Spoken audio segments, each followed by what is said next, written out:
y'all, it's Renee from Zone 9B, Panhandle, Florida region. Welcome back. So today I am going to be planting some Everest Carex or Sedge. I have some other Carex in my yard that do really well, so I'm hoping that these will too. They were a little bit of an impulse buy during my Mother's Day purchase journey at Lowe's, but I think I got the perfect spot for them. So I'm going to be planting it underneath my oak tree. It gets dappled sunlight underneath. I know I have sprinklers that hit over there. I have some camellias that are doing good. So I think I'm going to edge some of the border with it, and I'm going to do some divisions on the 3 that I bought. Now, the website from the Southern Living Collection said that these typically can grow 5 to zone 9. Other websites say 8. So I think keeping it in mostly shade all day is going to be the answer to my 9B garden. And it even says plant in shade or part shade. So that lets you know that it's not a plant that's going to do well probably in full sun here in Florida. So I'm going to go ahead and do that today and get those in the ground. So I'm just wondering, I know I'm going to divide in half, but can I divide each one into 4 small ones? This is the moment where bad decisions take over Renee's gardening plans. They have been soaking in a pan with water underneath them for about 5 hours now. It does say on the website, water well before planting. So I'm going to be doing a lot of water. So we're going to do water in the hole before they go in, water the plant, lots of water after they've been planted to help settle them into the ground. And you know, the holes are going to be picking themselves today because it is underneath a big tree. So sometimes I start digging and I realize, oh, this one's not going to go here. That's okay. I'll just move over and try in another spot. But let's see how I can divide these. I'm hoping I can do well.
All right, so I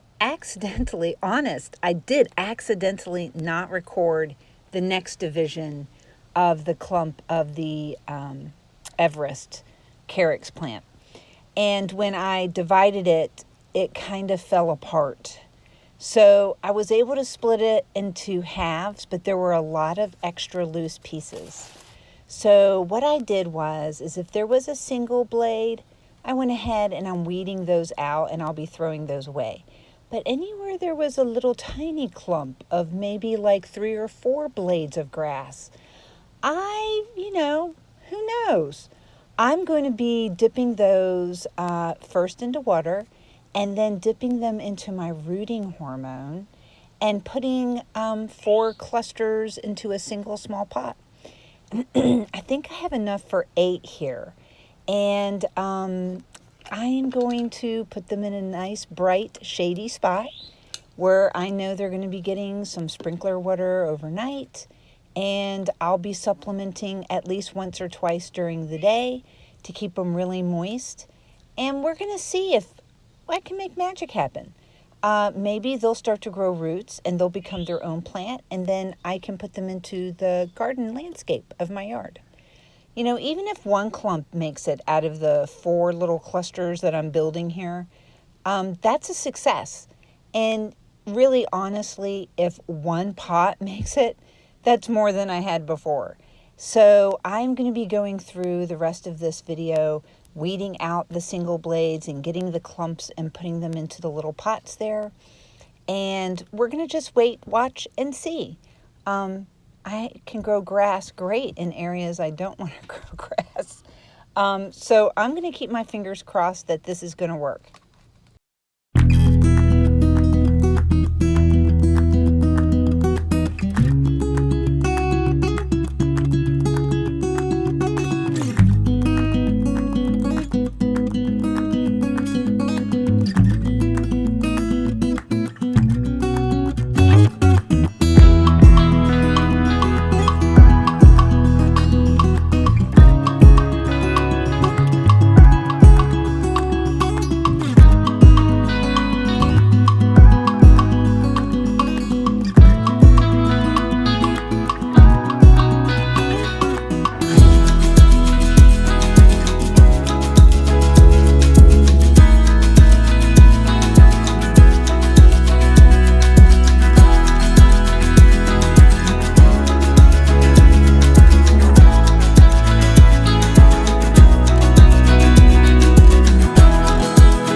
All right, I think those look absolutely beautiful.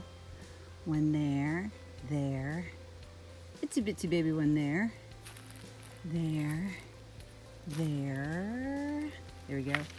And then there is one here and one here.